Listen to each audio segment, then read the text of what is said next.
Muy buenas tardes, bienvenidos un día más a Todo es Geopolítica, bienvenidos al programa en el que les contamos, repasamos y analizamos todo lo que está pasando en el tablero geopolítico, pendientes del presidente ruso Vladimir Putin, que hoy llegaba a India, también con una entrevista en las últimas horas en las que lanzaba un duro ultimátum a Ucrania, con el foco puesto sobre todo en el Donbass. Vamos a ver los mensajes cruzados entre Rusia y Europa con el presidente ruso Vladimir Putin, que hablaba hace apenas unos días de la opción de una guerra con Europa, y con los mensajes hoy de el expresidente ruso Dmitry Medvedev, que habla de casus belli. Enseguida vamos a mirar a la respuesta de los líderes europeos con Emmanuel Macron, que advierte que Estados Unidos podría traicionar a Ucrania, y con la mirada puesta también en esta máxima tensión en Venezuela. Nosotros vamos a empezar con las últimas horas. Vamos a empezar mirando a Indonesia. Les contamos que un tramo de la carretera de Jalan Pakuan Kuda en Bener Meriah, en Indonesia, ha colapsado de forma horrible este miércoles tras intensas lluvias y deslizamientos de tierra. Las fuertes precipitaciones, como están viendo ahora mismo en sus pantallas, han erosionado el suelo que sustentaba esta vía, compuesto únicamente por arena, incapaz de soportar la presión del agua. El incidente ha generado escenas dramáticas y peligrosas, alertando sobre la vulnerabilidad de la infraestructura ante fenómenos naturales extremos. Como ven, un tramo de la carretera Jalan Pakuan Kuda en Indonesia ha colapsado de forma horrible después de intensas lluvias y deslizamientos de tierra. Las precipitaciones, las lluvias han erosionado el suelo que aguantaba esta vía, compuesto únicamente por arena y, bueno, como ven, incapaz de sostener la presión del agua. Antes de Indonesia vamos a mirar a India, y es que el presidente ruso Vladimir Putin afirmaba en una entrevista publicada este jueves que Rusia tomaría el control total de la región del Donbass por la fuerza, a menos que Ucrania se retire, algo que Kiev ha rechazado rotundamente. Putin enviaba decenas de miles de soldados a Ucrania allá por febrero de 2022. En un momento en el que siguen estas conversaciones, estas negociaciones entre Rusia y Estados Unidos, el presidente ruso advierte, dice que o liberan estos territorios por la fuerza de las armas o las tropas ucranianas abandonan los territorios, lo que apuntaba a India Today antes de su visita a Nueva Delhi. Mientras tanto, miramos también al expresidente ruso Dmitry Medvedev. Advertía a la Unión Europea contra el uso de activos rusos congelados como respaldo para un préstamo a Ucrania. Afirmaba que tales decisiones podrían clasificarse, según el derecho internacional, como un tipo especial de casus belli, o una acción que justifica el inicio de una guerra. Decía que entonces la devolución de estos fondos podría ocurrir no a través de los tribunales, sino mediante reparaciones reales pagadas en especie por los enemigos derrotados de Rusia. La Comisión Europea presentaba ayer propuestas para este préstamo, aunque no está claro si van a obtener suficiente apoyo de los Estados miembros. Y por último miramos a Venezuela, miramos a Maduro. Les contamos que el presidente venezolano dijo que ha sostenido una llamada con el presidente de Estados Unidos, Donald Trump, hace más o menos unos 10 días. Decía Maduro que tuvo lugar en un tono respetuoso y cordial. Dice que si esto significa que se están dando pasos hacia un diálogo respetuoso entre ambos países, bienvenidos sean. Sobre precisamente esta conversación con Maduro hablaba en las últimas horas Donald Trump.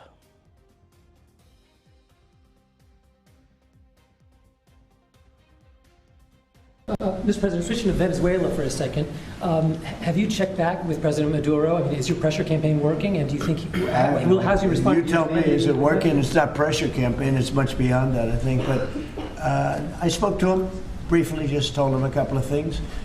We'll see what happens with that. Venezuela sends us drugs, but Venezuela sends us people that they shouldn't be sending. They emptied their prisons into our country.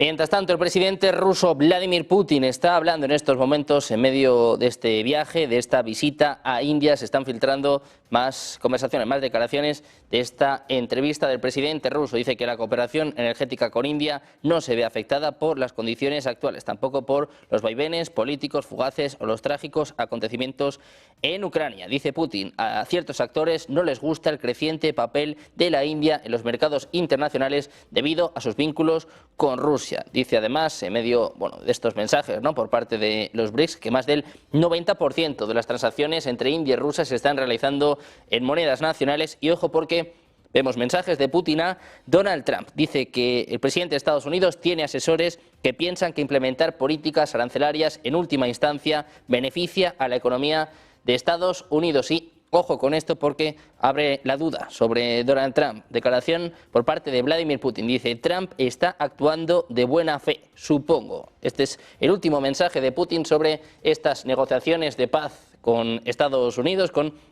presidente estadounidense que lleva tiempo diciendo bueno, pues que quiere terminar con esta guerra en Ucrania. El presidente ruso, Vladimir Putin, abre un poco la duda. Dice que espera o que supone que el propio Donald Trump esté actuando de buena fe. Sobre Trump, sobre la guerra en Ucrania, vamos a dialogar, vamos a hablar en los próximos minutos y lo hacemos, como siempre, con los mejores expertos. Hoy tenemos a Olga Caballero García, experto en asuntos públicos, relaciones institucionales y política europea. ¿Qué tal, Olga? Muy buenas tardes. ¿Qué tal? Buenas tardes, ¿cómo estáis? Tenemos también a Carlos Paz, analista político. ¿Qué tal, Carlos? Muy buenas tardes. Pues muy buenas tardes, un placer y más después de unas semanas que he estado perdido por ahí. Y por último les presentamos también a Cristian López, analista geopolítico. ¿Qué tal, Cristian? Muy buenas tardes. Hola, buenos días desde México para todos. Bueno, pues encantados de teneros a los tres por aquí en un día, bueno, pues con muchísimos asuntos que tratar, con estas declaraciones del presidente ruso Vladimir Putin, que hoy aterrizaba en India y que hablaba del Donbass. Cristian, si te parece, empezamos contigo. Viene a decir algo así como por las buenas o por las malas. Ucrania se retira o Rusia va a quedarse todo el Donbass. ¿Cómo ves este ultimátum del presidente ruso? Sí, es uno de los objetivos mínimos del Kremlin y hay que entenderlo de esa forma porque es parecido al plan de paz que presentó Trump. No debemos analizarlo como un documento estático, sino como un diagrama de flujo en donde están marcados los objetivos estratégicos de cada actor relevante de esta guerra, pero los van a conseguir por un camino o por otro, es decir, no se trata de un sí o de un no del adversario o de la persona que está enfrente, se trata de que Rusia plantea sus objetivos y los va a conseguir por la diplomacia o por la vía militar. Y eso es porque el Donbass, de todos los territorios se habla que son estratégicos, pero industrialmente conectas con Crimea y es un territorio clave para su industria, es decir, es lo que le daría una base de reabastecimiento, de producción y también de minerales. Entonces, el Kremlin últimamente ha sido muy claro en sus planteamientos.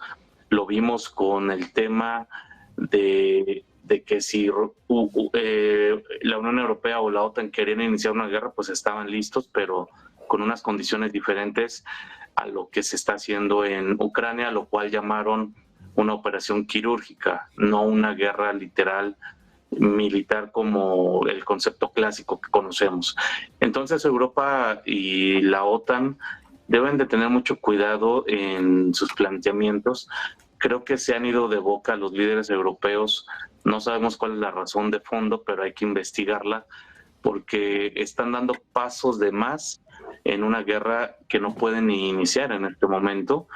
Ellos mismos han dicho que estarían listos a lo mejor para el 2030 si es que aplican todos los recursos que ahorita quieren sacar de los ciudadanos europeos. Sin embargo, no significa que de aquí al 2030 Rusia no vaya a invertir en más misiles, en más drones, en más armamento. Es decir, sería totalmente estéril el esfuerzo de la Unión Europea, incluso a 10 años, tomando en cuenta que las otras potencias están muy por encima de ellos y que seguirían también invirtiendo. Este tema del Donbass creo que está totalmente perdido para Ucrania, pero sabemos que hay intereses de por medio y por detrás muy fuertes que no han transparentado y sobre todo, pues como no lo han transparentado, usan narrativas totalmente irracionales para justificar que siguen participando en la guerra. Bueno, pues mientras sigue esta guerra, mientras la mirada está puesta en el Donbass, con la caída en las últimas semanas de Pokrovsk, de Kupiansk, de puntos clave, ¿no?, para este conflicto. Carlos, te quiero preguntar a ti también por esto. ¿Cómo ves la situación en Ucrania, la situación sobre todo en el frente y estos últimos mensajes del presidente ruso? Los mensajes dichos por Putin no nos desvelan nada nuevo. Evidentemente, y de manera efectiva, la zona del Donbass es que no se negocia ni se discute desde el punto de vista ruso. Esto es lo que ha venido a decir Putin. No solamente es una cuestión de mínimos, que por supuesto no habría ningún acuerdo de paz si no estuvieran decidido que los territorios del Donbass fueran rusos. Esta es la realidad. Hay unos fortísimos intereses, llevamos mucho tiempo hablando de esta cuestión, hay fortísimos intereses europeos, del Reino Unido, de Francia, de Alemania, por alargar el conflicto y si quieren meter palos en las ruedas para no entender que la realidad es esta. El Donbass es ruso, va a serlo, se llega al acuerdo que se llegue. Y Putin ha pedido que se reconozca los territorios ocupados por Rusia. Es verdad que hay, pues en todas estas cuestiones de la diplomacia, hay constantemente, semana a semana, pues se van poniendo cosas nuevas sobre la mesa, y una es que Estados Unidos, Europa y la propia Ucrania quieren que antes de llegar a algún acuerdo de este tipo, del reconocimiento de Kiev, de que el Donbass es ruso o cualquier otra cuestión, tiene que haber un alto el fuego. Y Rusia antepone por encima de todo que se entienda que esta cuestión del Donbass y otras muchas, pero de lo que ha hablado Putin es de esta, es que el Donbass es ruso, que no se va a negociar ni se va a poner sobre la mesa el cuestionar que el Donbass sea ruso. No hay nada nuevo bajo el sol, esto ya se ha dicho varias veces. Toda la realidad geopolítica marca que esto es así, y entonces yo tampoco le sacaría punta a estas declaraciones, sino que constata una cuestión que es realidad desde hace muchísimos meses, si no años, que el Donbass es ruso y que no se va a negociar sobre este territorio. Pues Olga, te quiero preguntar a ti también por esto, porque el propio Trump ha hablado en varias ocasiones, sobre todo en las últimas horas, de esta cuestión, ¿no? De este reparto de territorios, de cómo Ucrania pues cada vez lo va a tener más complicado, ¿no? Decía algo así como que cuanto más tiempo pase, más territorio va a perder, y parece que el Donbass es innegociable para Rusia. Efectivamente, es que cuanto más tiempo pase, más territorio va a perder Ucrania. Es una evidencia, porque ahora mismo lo que nos encontramos y durante los últimos años es que Ucrania está perdiendo la guerra, Rusia cada vez avanza más, y no nos tenemos que olvidar además de esto que hablábamos muchas veces, que cada vez viene el frío, y lo que afecta al frío principalmente no tanto al tema militar, que también, sino sobre todo a la población ucraniana, ¿no? A los cortes de luz, cortes de gas, calefacción, etcétera, que puede al final complicar todavía aún más, si cabe, a la población ucraniana la subsistencia ante este conflicto. Efectivamente, como decían mis compañeros, el Donbass es algo que en el acuerdo de paz que ya ha planteado Trump se da por sentado hacia Rusia. De momento es territorio soberano ucraniano, por supuesto, por eso se produjo la invasión, y para que realmente pasara a ser de ruso, pues tiene que haber un tratado, un acuerdo o una alianza internacional en la que realmente así se haga esa cesión, ¿no?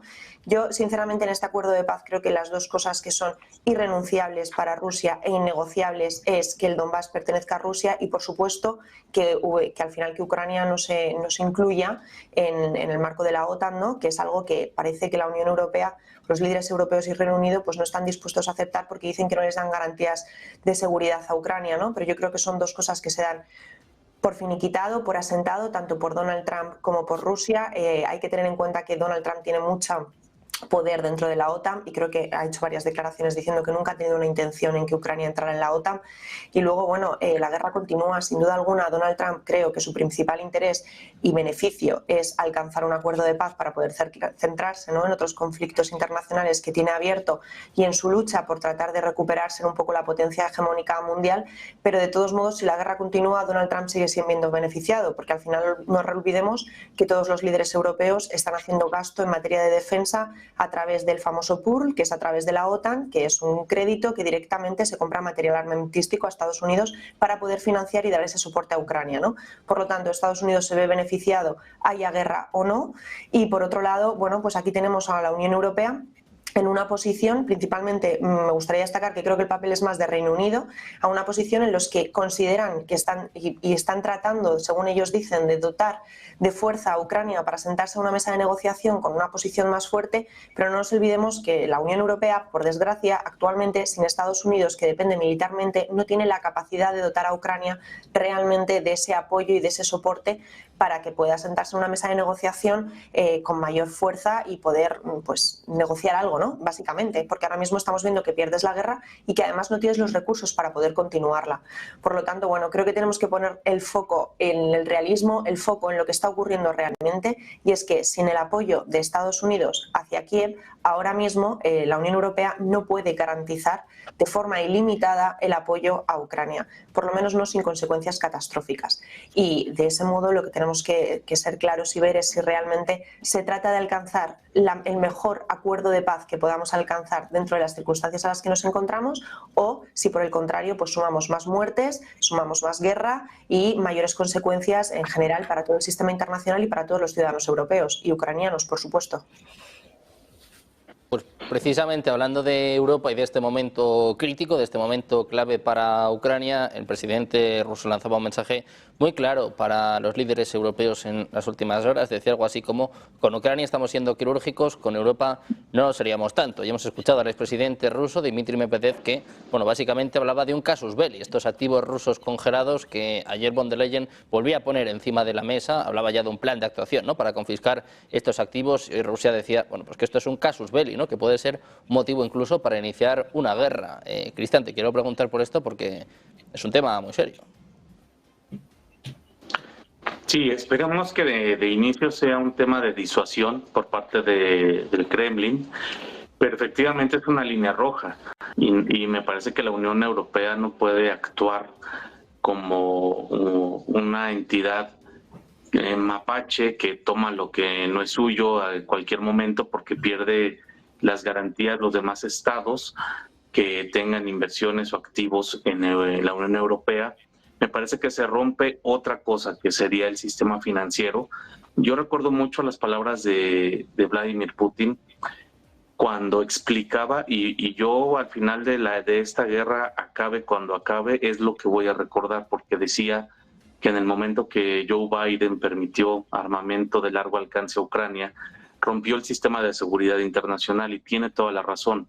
No nos guste o no nos guste cómo actúa cada potencia en el mundo, son potencias nucleares, tienen el mando en el mundo, nos guste o no nos guste, repito, y por lo tanto permitir a un tercer país en una especie de guerra proxy que usara armas de largo alcance contra una potencia nuclear, efectivamente rompía el sistema internacional de militar y de defensa. Y esto pasaría algo muy similar con esto del sistema financiero, porque pues son activos de un Estado, no son activos personales de Vladimir Putin, son los activos del Estado ruso, es decir, le estás queriendo robar a una potencia nuclear sus activos, sus recursos estatales, y me parece que es otra de las cuestiones graves, Sergio. Y también una reflexión personal es que ya debería de Estados Unidos, específicamente Donald Trump, hacerle cara a los que están detrás de todo esto, porque hemos hablado en círculos a veces durante los meses que llevamos en este tema, de que Macron no se manda solo, que si la banca Rothschild, que si BlackRock con Merz, que si JP Morgan con Carney, obviamente Soros detrás de todos los malos del mundo o de los progresistas del mundo. Creo que al tener su sede en Estados Unidos todos estos personajes, o la mayoría, creo que Donald Trump ya debería de empezar a abordar directamente estas entidades para empezar a ponerle un fin real a esto, porque si no vamos a seguir jugando el juego de que los actores o los personajes que ponen al frente de los países son los que toman estas decisiones, hacen estas narrativas, pero los intereses de fondo están detrás de ellos. Entonces mejor vámonos al origen del problema, y creo que ya es tiempo, Sergio, de que se aborde a estas entidades y estos personajes, porque estamos hablando ya de más de 1,5 millones de vidas. Estamos hablando de que la reconstrucción de Ucrania va a costar por lo menos $1 trillón en los cálculos que han hecho. Entonces, ¿a qué estamos jugando, no? ¿Cuáles son los intereses que hay detrás de cada bando? Ponerlos sobre la mesa y establecer ya líneas rojas entre esos intereses, que lo más preocupante es que no son intereses estatales, son de particulares. Bueno, pues un momento en el que Europa también debe reflexionar. Hay que escuchar también a estos países, ¿no?, que están diciendo que se oponen al uso de estos activos rusos congelados, pero parece que esto sigue adelante. Mañana, por cierto, Friedrich Merz, el canciller alemán, va a viajar a Bruselas para seguir dando pasos adelante en este sentido. Y, Carlos, la respuesta por parte de Rusia está siendo muy clara.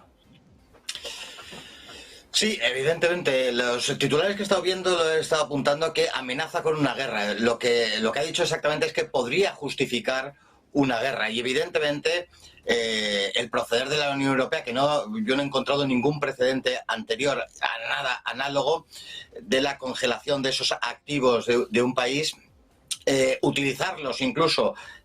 Ayer o anteayer la Comisión Europea propuso el uso de esos activos para prolongar la guerra. Lo que ha dicho Rusia, con toda la razón del mundo, puesto que no ha habido antecedentes, no hay justificación para la congelación y menos para el uso de esos activos en su contra, es que podría justificar una guerra. Ellos han hablado de que son los activos robados y que advierten que se podría utilizar por parte de la Unión Europea con algo parecido a un préstamo por reparación, por ejemplo. No van a aceptar bajo ningún concepto este tipo de circunstancias. Por eso ha hablado de que podría justificar una guerra. Yo creo que los titulares son más alarmistas, el periodismo vive del alarmismo, amenaza con, no creo que sea el titular correcto, sino que podría justificar. Y entiendo que desde el punto de vista ruso, por supuesto, que podría justificar un ataque. Esto no ha habido ningún precedente en la historia. Me parece enteramente injustificable por parte de Europa. Pues Olga, te quiero preguntar a ti también por esto. ¿Qué antecedentes, qué precedentes tenemos y si Rusia está en lo cierto? Si sería un casus belli el confiscar, el usar estos activos congelados. Bueno, efectivamente no tenemos antecedentes porque ni en la Primera ni en la Segunda Guerra Mundial ha ocurrido nada similar. O sea, nosotros actualmente vamos a explicar bien lo que tenemos. Lo que tenemos es que la Unión Europea tiene congelados unos activos financieros rusos. Hasta aquí esto es legítimo, está aprobado por el derecho internacional que en caso de conflicto, de guerra, de sanciones a ciertos países puedes utilizar la congelación de estos activos. La congelación implica que no se pueden utilizar, no el cambio de titularidad. ¿Qué ocurre? En el momento en el que tú quieres dar un préstamo a Ucrania de 140.000 millones de euros basados o en los intereses que generan esos activos financieros rusos que no te pertenecen o basados en que esos activos financieros rusos que están congelados sea la garantía de entregar ese dinero, en el momento en el que tú lo utilizas algo como una garantía, como un aval, cambia la titularidad. Y esto es lo que nunca ha habido un precedente internacionalmente. No es suficiente como para iniciar una guerra bélica por parte de Rusia a la Unión Europea, pero sí es suficiente para iniciar una guerra a nivel económica global. Porque, en primer lugar, lo que ocurre es que ponemos, en principio, en jaque al euro. No solo al euro, el primer país afectado es Bélgica, que es por eso el primero el que se niega a asumir y a realmente aceptar y encontrar las consecuencias de que en el momento en el que tú haces esto, Rusia te va a demandar. Rusia va a ganar esa demanda porque has cambiado la titularidad y hay un principio de soberanidad económica que está por encima del resto. Entonces, en el momento en el que ocurre eso, Bélgica tiene que pagar y devolver esos activos financieros rusos. ¿Qué ocurre con Bélgica como país? Bueno, pues que el primer ministro francés de Weber lo que está pidiendo es que, uno, eso es absolutamente irresponsable y dos, si realmente le van le van a imponer que eso se haga, que sea pagado por todos los Estados miembros de la Unión Europea, lo que implica un jaque al euro directamente. Implica una pérdida de confianza económica a nivel global para la Unión Europea. Que recordemos que la Unión Europea, por desgracia, no tiene una capacidad estratégica y autónoma esencial en el sistema internacional, pero sí es un referente en temas económicos, en valores, etcétera, que a partir de ahora perdería. Implica que los ciudadanos europeos tendrían unos costes absolutos que asumir y que llega un momento dado en el que también por parte de las instituciones europeas tienen que hablarnos a los ciudadanos europeos de forma clara. Si ellos quieren dotar a Ucrania de un apoyo absolutamente absoluto y total para que se sienten en una mesa de negociación, incluso saltándose el derecho internacional, el derecho jurídico y económico, que es lo que siempre ha defendido la Unión Europea como valores, tienen que hablarnos claramente y decirnos las consecuencias que puede tener para los ciudadanos europeos. A mí me parece una medida absolutamente irresponsable. Esto ya se negoció en el pasado Consejo Europeo, se va a negociar y aprobar o no en el 18 de diciembre en el nuevo Consejo Europeo. Directamente tenemos a Bélgica explicando los problemas que hay. Estas ideas al final pues quedan muy bonitas en los PowerPoint de los pasillos de las instituciones parlamentarias, porque al final dices que no se van a tocar, pero se movilizan, dices que es una garantía, pero no cambia la titularidad. La realidad es que lo cambia, es que no hay una seguridad jurídica que pueda mantener a Europa por detrás, y lo que nos estamos encontrando al final es que Europa, ¿qué papel quiere Europa en el próximo sistema internacional? Porque si toda la confianza internacional se pierde en Europa, ya sea en activos financieros o cualquier de estas medidas, ¿qué papel quiere jugar Europa? Y luego tenemos algo muy claro, ¿no? Reino Unido, el último consejo, anterior miembro del Gobierno de Asuntos Exteriores de Reino Unido, reprochaba a través de un tuit al ex primer ministro belga, porque ni siquiera sabe quién es el primer ministro belga actual, de no haber apoyado este préstamo, ¿no? Esto es la imagen que tenemos de Europa en el mundo. Ni siquiera Reino Unido sabe quién es el primer ministro belga, pero sí que se atreven a cuestionar y a criticar lo que un primer ministro está haciendo para defender a su país, a sus ciudadanos, y poniendo sobre la mesa que vamos a ser claros, que esto no se trata de ser prorruso o contra ucraniano, ni muchísimo menos. Lo que se trata es de tomar las medidas necesarias de forma coherente y sin poner en riesgo todo lo que ha construido la Unión Europea y todo lo que los ciudadanos europeos tienen, que ya estamos viendo las consecuencias, y es muy lícito y muy moral apoyar a Ucrania. Pero simplemente hablemos claro, contémoslos a los ucranianos las consecuencias que puede haber, asumamos las consecuencias que puede haber, porque luego lo que va a ocurrir con la Unión Europea, si realmente se toma esta medida, es que la Unión Europea va a decir, ay, no se podía saber lo que ha ocurrido, no se podía saber, nadie asume responsabilidades, nadie gestiona estas responsabilidades, pero cada vez nos encontramos ante una situación en la que no hay un debate diplomático de nivel por parte de la Unión Europea, porque las únicas soluciones que hay es que si no tienen el apoyo de Estados Unidos, pretenden saltarse un derecho internacional, pretenden saltarse una confianza jurídica y económica que ha supuesto años desde la Segunda Guerra Mundial para construir lo que es Europa, pretenden derrumbar los valores de Europa, pues los pilares. Pues yo creo que esto es un debate que realmente ya tenemos que poner sobre la mesa y pedir a los líderes europeos que nos hablen claro, que realmente asuman esas garantías jurídicas que von der Leyen se harta de decir que tiene para poder hacer esto, y que explique de una en una cuáles son, porque ni siquiera el Banco Central Europeo las conoce y ni siquiera le da el apoyo para esto. Esto es importante, precisamente. El propio BCE, el propio Banco Central Europeo, se oponía a este uso de los activos rusos congelados, para hacernos una idea, ¿no?, de lo que esto supone. Bueno, un momento complicado para Europa, pero un momento con más asuntos que tratar. Si os parece, ponemos el foco también en Venezuela, con el presidente venezolano Nicolás Maduro, que en las últimas horas reconocía esta llamada con Donald Trump. Tuvo lugar hace más o menos unos 10 días y con las condiciones que empezamos a conocer. Se dice que Maduro ha pedido 200 millones, un exilio en Cuba o en Qatar y la amnistía para unos 100 funcionarios. Trump sigue amenazando con ataques terrestres inminentes. Cristian, ¿cuánto te crees de este pulso? ¿Hasta dónde crees que va a llegar Donald Trump? Viniendo de Nicolás Maduro, me creo muy poco, sinceramente. Es una persona ya señalada y me parece que con suficientes pruebas como un narcodictador. Y lo que vemos en su comunicación, pues es el populismo clásico de la izquierda, los bailecitos, las burlas, los discursos muy exaltados, pero en el fondo, ese es un mensaje interno y para sus aliados de la región. En el fondo, yo creo que hay una preocupación seria porque los barcos ya están ahí, los destructores y el portaaviones ya están cerca de tus playas. Esta solución, a mí una cosa que me preocupa es que es muy impredecible también la política exterior de Estados Unidos. Ayer, por ejemplo, nos enteramos de la noticia que indultó a un congresista con claras evidencias de corrupción, con depósitos de $15,000 diarios en un banco mexicano de su esposa, el congresista Cuellar y su esposa, que estaban imputados. Ya habían pagado $100,000 de fianza cada uno, los indultó ayer siendo demócrata este personaje. Entonces, en el pragmatismo norteamericano de los que están ahorita en la Casa Blanca, no sabemos qué solución alterna puedan negociar con ese régimen.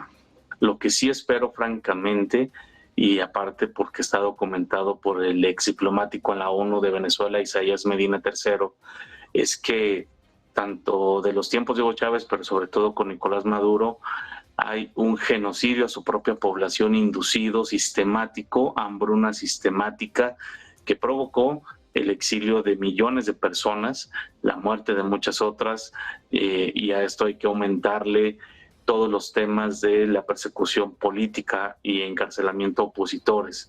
Me extraña mucho de muchas personas inteligentes que buscan buscarle la parte legal y de derechos humanos a la situación de Venezuela, cuando para temas de narcotráfico no se acuerdan del derecho internacional, del envenenamiento a tu propia población, persecución, como ya lo dije. Entonces, me parece que argumentos legaloides para defender a un régimen criminal son muy preocupantes, cuando en la práctica Venezuela ha sufrido mucho en los últimos 20, 25 años ya, y recordemos que inició con un proceso democrático y se mantuvieron en el poder como dictadura. Ahora, Venezuela está tratando de lanzar el foco hacia Colombia, diciendo que quien realmente produce la cocaína es Colombia, y que la cocaína en su gran mayoría se traslada por el Pacífico y no por el Caribe. Entonces hay un juego muy perverso en toda esta región. A mí me parece que sí está muy claro que las áreas de influencia entre la triarquía que va a gobernar el mundo en los próximos años ya están definidas y ya están pactadas, y Estados Unidos hará hasta donde quiera y Venezuela resistirá hasta donde pueda aquí en la región. Y con los mismos argumentos, Rusia tomará lo que tenga que tomar de Ucrania con fines de profundidad estratégica y cualquier otro fin que una potencia quiera justificar. Y con los mismos argumentos seguramente veremos escenas en Taiwán. Por eso creo que es importante tener esta hipótesis clara, porque si es así, si ya acordaron, no va a haber poder estatal o entidad en la tierra que los detenga, ni la India, ni la Unión Europea, ni Sudamérica. Bueno, pues el foco puesto en Venezuela y en este momento de tensión geopolítica donde básicamente cada uno hace un poco lo que quiere, ¿no? Para entenderlos, Carlos, te quiero preguntar por esto, ¿no? Por Venezuela y este mensaje de Donald Trump amenazando con ataques terrestres inminentes.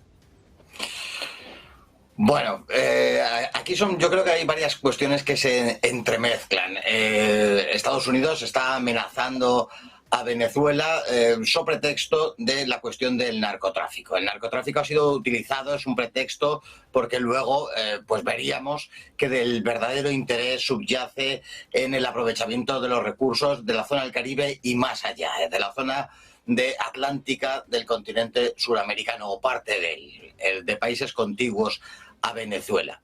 Yo entiendo que el narcotráfico es enteramente un señuelo por varias cuestiones, porque Estados Unidos en la historia ha utilizado estas cuestiones del narcotráfico varias veces en su favor, porque con otros países se apunta del sentido democrático o no de Venezuela, pues evidentemente no es una democracia, pero si cogemos un mapa mundi vemos que hay numerosísimos países que son auténticas satrapías, que son aliados de Occidente, que no se habla nada de ellos, que colaboran con el narcotráfico y de esto no se habla nada. Estoy pensando, por ejemplo, todo el opio que sale de Afganistán ha sido animado sistemáticamente por Estados Unidos, y ante esta cuestión poco o nada se ha hecho. Muchos países, me consta de primerísima mano por haber estado allí, incluso cómo luchan contra el narcotráfico, y es Estados Unidos el que alimenta y alienta a ese narcotráfico. Yo entiendo que está siendo una puesta en escena, todo lo que está haciendo en Estados Unidos en esa zona es una puesta en escena, es una cuestión para uso interno norteamericano, para sacar su poderío militar y que el mundo lo contemple, pero yo creo que nadie contempla de verdad una invasión estadounidense. Es posible que incluso se llegase ha pasado en otras muchas ocasiones con países hispanoamericanos similares a Venezuela, que el presidente de turno pues llegue a un acuerdo y tenga un retiro dorado, pero yo creo que no va a pasar de la apuesta, de la situación del punto en el que está, que es la apuesta de Estados Unidos para presionar que Maduro se vaya. Ya veremos si se va o no, pero desde luego yo me gustaría que no entrásemos y no cayéramos, no mordiéramos el anzuelo para ver que esto es una cuestión acerca del narcotráfico y este tipo de cosas, porque lo que subyace son otra cosa y es la defensa de los intereses de Estados Unidos a la hora de apropiarse de recursos de la zona de América del Sur y del Caribe. No hay otra cosa detrás. Bueno, pues acostumbrados a estos shows de Donald Trump, al que por cierto vamos a escuchar en los próximos minutos, se espera eso de las 5 de la tarde, una firma, bueno, de alguna forma hablando de esta paz entre Congo y Ruanda. Vamos a escuchar en los próximos minutos a Donald Trump, que mientras hace la paz en algunos sitios, dice que ya ha solucionado 8 guerras, pues abre frentes en otros sitios. Te quiero preguntar a ti también por esto, Olga, ¿cómo ves estas amenazas a Venezuela? Bueno, al final lo que vemos es que Estados Unidos está por encima del bien y del mal, que es algo que dices, bueno, pues está por encima del derecho internacional, pero recordemos cómo funciona el sistema internacional. Recordemos que en el sistema internacional en sí no hay unas normas claras, no hay unas normas definidas. Las normas que hay, los tratados que hay por parte de organizaciones supranacionales, ¿no? Internacionales como es la ONU, son tratados a los que tú te sumas y ratificas o no. Por lo tanto, no solo Estados Unidos, es que Estados Unidos no ha ratificado nunca el Tratado del Derecho sobre el Mar. Estados Unidos no se suma a esos tratados, por lo tanto, tampoco los incumple, porque no cree en ellos y no los defiende. ¿Qué nos encontramos? Bueno, yo estoy convencida que efectivamente el asunto del narcotráfico o de las drogas es una excusa para poder utilizar los recursos al final de todo el continente americano. Estoy convencida porque Estados Unidos tiene un problema mayor de drogas con la frontera, principalmente tiene un problema mayor de drogas, como ha dicho muchos estudios de la ONU y propios estudios americanos, con el Océano Pacífico y no con el Mar Caribe. Incluso, bueno, pues tiene bastantes problemas que tendríamos también que ver y analizar, ¿no?, con los opiáceos dentro de su propio país y las farmacéuticas en cómo se gestionan o cómo ocurre todas estas circunstancias, ¿no? Entonces, lo que nos encontramos para mí es claro, y mi hipótesis la comparto con mis compañeros, principalmente es que Estados Unidos ha visto que el nuevo sistema internacional se está creyendo, que él ha perdido mucha influencia en ese sistema internacional y que China estaba ganando mucha influencia en los países latinoamericanos. Mucha. Hemos visto como la construcción incluso paralela de los BRICS, en la que parece que hay como otro nuevo orden mundial, en la que hay un crecimiento económico al auge, en la que todos estos países se alinean con Rusia y China. Y entonces lo que nos estamos encontrando es que Estados Unidos en su propio continente, porque consideran que es todo de ellos, ¿no?, está perdiendo esa influencia. Yo creo que no hay otra cosa más que recuperar la influencia, la capacidad de presión y disuasión de Estados Unidos en marcar cuál es su territorio, en poder controlar, por lo tanto, los recursos y aislar cada vez más a su mayor competidor, que es China, y tratar de posicionarse por encima de él.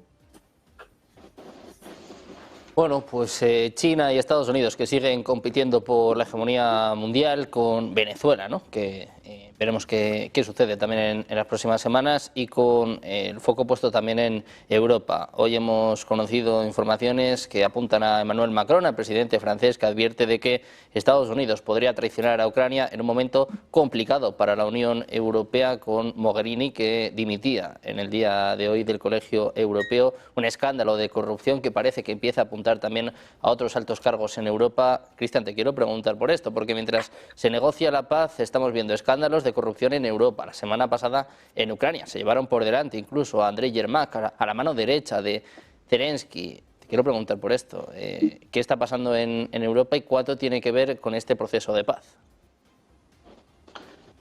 Me parece que Emmanuel Macron sigue con sus ansias de figurar y sale cada ciertos días a decir cualquier cosa. Está claro, eso ya creo que son hechos consumados, de que Europa tiene una dependencia militar casi absoluta, porque aunque tengan físicamente armamento, dependen de la tecnología y de los satélites norteamericanos. Si Estados Unidos se sale de este conflicto de manera total, es decir, si deja de apoyar a Ucrania en cualquier sentido, empezando por el militar y la inteligencia, los deja ciegos. Sin los satélites de Estados Unidos, Ucrania no sabrá por dónde le llegará los cohetes siquiera, mucho menos los misiles, pero también es un mensaje para Europa. Repito un poco lo que dije al inicio. Europa no está jugando por sus intereses, claramente no está jugando por los intereses de Ucrania, quien no es parte de la OTAN y de la Unión Europea. Es momento ya, antes de que las cosas se pongan realmente de color rojo intenso, de que Europa ponga sobre la mesa qué está pasando, porque de hecho no han salido a explicar exactamente qué hacen metidos en esta guerra, ni por qué están apoyando irrestrictamente a Ucrania. No han dicho por qué Boris Johnson boicoteó los acuerdos de Minsk, no han dicho por qué Merkel aceptó que hicieron una pausa estratégica en lugar de un cese al fuego para reagruparse. Entonces, creo que Europa, con tantos problemas internos de manera individual, solamente optaron por lo que dice el manual, que es tomar enemigos externos, pero creo que esa narrativa se les puede salir de control si siguen con ocurrencias e improvisaciones como lo de los activos rusos.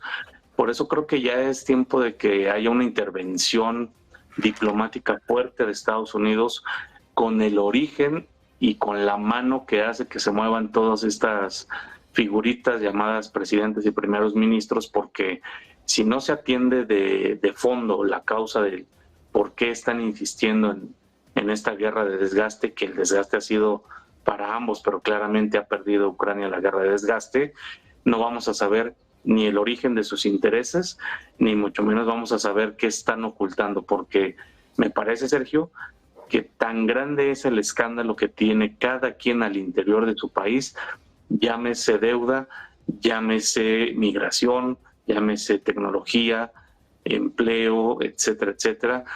Es tan grande lo que tienen, tan fuerte y tan malo lo que tienen al interior cada uno en sus países, que por eso toman el riesgo de optar por la opción externa, la opción del enemigo extranjero, y no se han bajado de ese barco. Pero creo que es momento de que analicemos quiénes están detrás de ellos y qué tan grandes son los escándalos que tiene cada uno al interior de sus países, porque seguramente cuando esta guerra se acabe y el foco regrese a la política nacional, vamos a descubrir una cloaca que nos han querido ocultar durante mucho tiempo. Bueno, pues de momento todas estas cuestiones que intentaban ocultar parece que están empezando a salir a la luz, ya no solo en Ucrania, también en Europa, con Mogherini como principal protagonista, pero apuntando también a otros altos cargos. Carlos, te quiero preguntar a ti también por estos escándalos de corrupción que empiezan a sacudir a los altos cargos europeos. Bueno, muchas veces hemos hablado de la baja talla política de los dirigentes europeos, hemos hablado de que no hay una voz unívoca. Estaba escuchando a Cristian y estoy totalmente de acuerdo de cómo se utilizan estas cuestiones de derecho internacional desde Europa para desviar la atención, y una de las cuestiones sobre las que se desvía la atención es la situación interna, por un lado, de los países. Francia en concreto hablaba de esa advertencia de Macron de cómo Estados Unidos podría traicionar a sus ojos la causa ucraniana, con todos los problemas, las enormes problemáticas que tiene internas Francia. Pero tú me preguntas sobre la Unión Europea. Estamos viendo, no diariamente, pero con una periodicidad muy habitual, casos de corrupción, cuestiones que ensombrecen enormemente el quehacer de Bruselas. Pero la incidencia que tiene esto en los medios de comunicación es muy pequeña, casualmente. El poder que tienen para ir tapando todos esos casos es enorme. Y quien mejor nos podría hablar de esto es Olga, que conoce parte de los entresijos de eso que conocemos como Unión Europea, un monstruo que se nos ha impuesto, puesto que no se creó con la naturaleza que hoy tiene. Y es curioso ver esos casos de corrupción, algunos gravísimos. Hemos visto casos de corrupción con respecto a Marruecos, a cuestiones de Oriente Próximo, agentes, cómo se han implicado gentes extracomunitarias y estaban a sueldos de intereses de terceros países extracomunitarios. Unas cuestiones enormemente graves con toda esa burocracia bruselense que está enormemente corrompida, pero curioso, y esa es mi reflexión, cómo no se transmite todo esto a los medios de comunicación, como casi no se habla de esas cuestiones, se tapan enseguida, empezando por esa Comisión Europea que no es elegida por los ciudadanos europeos, sino que es parte de todo ese engranaje que conlleva la corrupción. Yo creo que la Unión Europea no es que haya casos de corrupción, es que la propia Unión Europea conlleva en su seno el hecho de la corrupción. Sería imposible que en esa Unión Europea, tal y como está constituida y tal y como trabaja, no hubiese corrupción. Pero siendo esto así, casi se habla lo mínimo, los medios de comunicación se callan, no se transmiten todas esas cosas que pasan en Bruselas, pero que muestran que y que se transmite, y lo vemos claramente en cómo es el actuar de la Unión Europea. En este caso, que siempre cuando hablamos de Ucrania, que quiere seguir manteniendo una guerra, que parece que trabaja en contra de los propios europeos en cuestiones tan diversas como de la energía o las cuestiones agropecuarias, por ejemplo, y todo esto es causado por esa corrupción intrínseca que, a mi parecer, tiene la propia Unión Europea. Pues Olga, te quiero preguntar a ti también por esto, por la Unión Europea, que mientras amenaza a Rusia con confiscar sus activos, pues está viéndose envuelta de nuevo en escándalos de corrupción. De momento con un hombre, con Federica Mogherini, pero ha habido 3 detenidos, si no me equivoco, solo en esta semana. A ver, por supuesto los escándalos de corrupción, sean en cualquier institución o en cualquier país que sea, hay que denunciarlos, condenarlos, porque al final, pues bueno, es un lastre que lo único que ocurre es que tienen consecuencias para todos los ciudadanos y unas consecuencias en que se debilitan las instituciones per se, ¿no?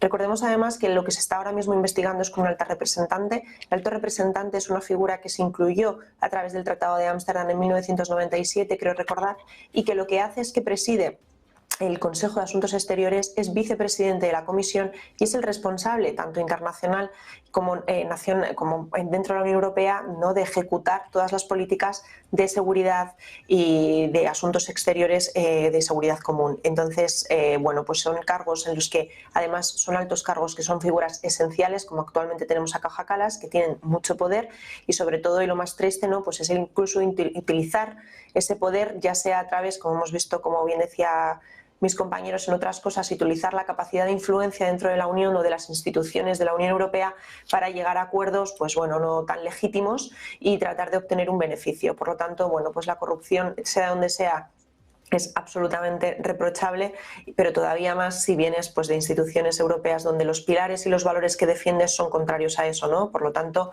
hacen flaco favor a la defensa de la Unión Europea per se. En cuanto a las palabras de Emmanuel Macron, bueno, yo creo que las palabras de Emmanuel Macron de que Estados Unidos puede traicionar a Europa, es que no se trata tanto de que Estados Unidos traicione a Europa, sino de que Europa se ha traicionado a sí misma. Europa no tiene la autonomía estratégica, ni la independencia ni energética, ni militar, ni económica que realmente se plantea que debería de tener para realmente poder ser protagonista en un sistema internacional. Esto lo único que evidencia es que Europa depende absolutamente de Estados Unidos. Ha dependido desde un inicio y continúa dependiendo de él.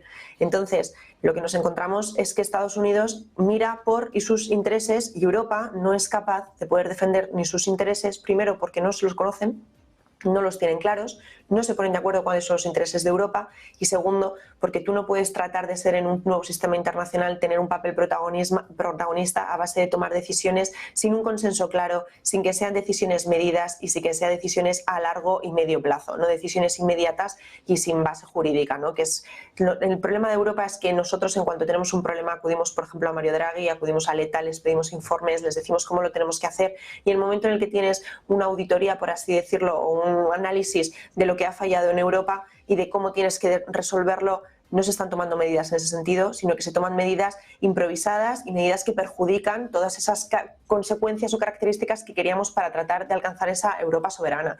Además, Emmanuel Macron no apunta tiradas sin hilo, ¿no? Al final él sabe, tiene muchos problemas internos dentro de su país, problemas de estabilidad de gobierno, problemas de crisis económica, problemas gravísimos con el estado de bienestar, que no puede garantizar, y lo que él quiere primordialmente es apuntar y que la Unión Europea dependa un poco más de Francia. Francia tiene recursos energéticos como es la nuclear, Francia tiene mayores recursos militares, por lo tanto, él habla de que hay que separarse de Estados Unidos para poner el foco dentro de su país, para poder salvar la situación que él tiene en su país país y, por lo tanto, que Europa salve esta situación de inestabilidad política que está teniendo Francia, a consecuencia también, por supuesto, de las medidas políticas que han tomado cada uno de los presidentes y primeros ministros. Entonces, la solución es que si Europa quiere realmente ser protagonista y no espectadora en un estado internacional, tiene que tomar medidas a medio, largo plazo. Actualmente Europa tiene que reconocer su posición, no es autónoma, es dependiente de Estados Unidos, no puede garantizar